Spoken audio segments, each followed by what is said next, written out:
Turning now to Storm Watch 12 meteorologist Josh Colbert. Some people are walking out the door. I know you said they could be seeing some flurries if they're in the Rogue Valley. Yeah, just a few flurries, but at least in the metro area, definitely not the travel concerns that we had yesterday. I was able to drive to work at a very normal speed, which is, of course, always a good thing. But as you look at the radar right here, like Caleb Michael just said, of course, a few flurries are possible in the Rogue Valley, but we could also have some light snow showers there in portions of Lake County. Definitely nothing like we saw yesterday, not the coverage of snow that we saw yesterday morning and all the prior mornings before that. So we do have this winter weather advisory in place because we will see snow a little bit later on, and I'll time it all out here in just a minute, but we have the winter weather advisory in effect for eastern Klamath and Lake counties. That goes from 10 a.m. Thursday to 4 p.m. on Friday, and then we have it in place for Jackson County above 2,500 feet. So this is for places like Prospect and Butte Falls, as we could have new snow accumulations anywhere between 2 to 5 inches.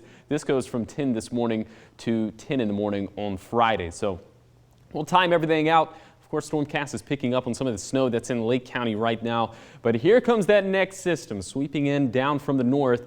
And by the time we get into the mid to late morning, kind of pushing into the early afternoon, some of that rain starts to push into Curry County, and it will start to push into portions of Jackson County. And this is where we could see some snow potentially starting to mix in the evening.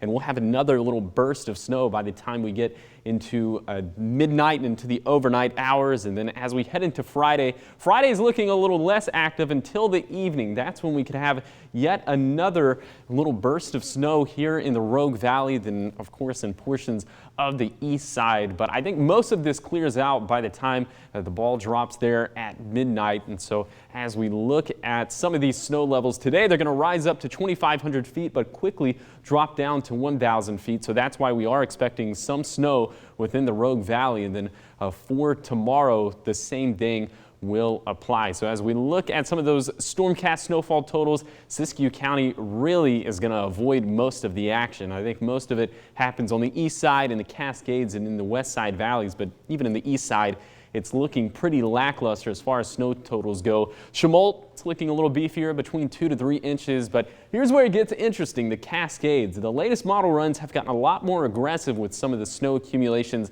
up there in the Cascades. We could have another foot fall there at Crater Lake, but I think that's child's play compared to what we saw a couple days back. And then Siskiyou Summit could have another couple of inches. We know there's packed snow there at Siskiyou Summit right now, and then just a trace to an inch in some of the other West Side Valley locations. So for today, a wintry mix, rain and snow, another cold day. We'll be in the 30s in our West Side Valleys, 40s once again along the coast, and then 30s on the east side, so comparable temperatures to yesterday, and very windy today. By the way, this definitely isn't a footnote. We could have winds gusting up to 65 miles per hour there at Crater Lake, so just keep that in mind if you want to visit the national park today. And then for tonight, again, more snow, lighter snow. It looks like it'll mainly be to the west of the Cascades. It looks like it'll clear out on the east side. Still cold on the east side, though, as those temperatures are going to be back in the teens. We'll get down to freezing once again in the Rogue Valley.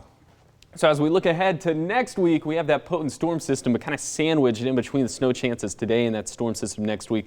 Looks like it's going to be a beautiful weekend. So here's your 7-day forecast along the coast. Of course, rain is likely today, and then subsequent rain chances as we head into Sunday and Monday. That storm system is looking very wet. It's looking very windy. It does, however, look like snow levels are going to be elevated as opposed to some of the previous storm systems we've had. So it looks like maybe Siskiyou County gets away with not having a lot of snow, but the same can't be said for the basin. It looks like maybe we could have some big snow totals over there. The same thing can be said for the Cascades. But before that, like I said, a beautiful holiday weekend, a cold holiday weekend. We'll have some snow chances to get through before that in the Rogue Valley, but it looks like Saturday and Sunday will be a very nice change of pace before we get back into the thick of things on Monday. Change of pace, but still a little chilly outside. Very chilly. Yeah, understatement. All right. Thanks, Josh. Of course.